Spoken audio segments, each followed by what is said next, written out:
அப்புறம் சத்குரு வந்து அந்த வீடு இருக்குது இல்லைங்களா, அதுவும் கூட நம்ம ஃபவுண்டேஷன்லேருந்து பணம் எடுத்து அவர் வீடு கட்டல. அவர் கையில் இருக்கிற பணத்தை போட்டு தான் அந்த வீடு கட்டினார். அவர் வந்து அந்த மாதிரி ஒரு ஜென்யூன். மைசூரில் வந்து ஒரு சின்ன லேண்ட் வச்சுருந்தார். ஆமாம், அவர் 10 ஏக்கரா இவ்வளோ. ஆமாம், அதை விற்றுட்டு இங்கே வந்து அவர் ஒரு கட்டடம் ஆகிட்டு இருந்தது. இது என்னங்கன்னு கேட்டதுக்கு, எனக்கு வீடு கட்டிக்கிறேன்.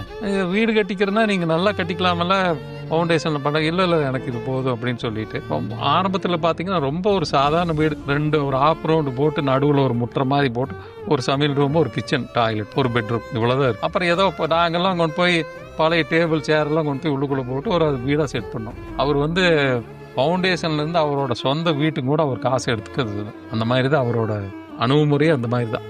நீங்கள் வந்து டொனேஷன்லாம் ஏதாவது கொண்டு போய் கொடுத்தோம்னா கையில் வாங்கவே மாட்டார், பணத்தையும் தொட மாட்டார். நீங்கள் அவங்ககிட்ட கொடுத்துருங்க அப்படிங்க. அதுதான் அவரோட நேச்சர். அப்படி பணத்தையெல்லாம் தொட்டதே கிடையாது.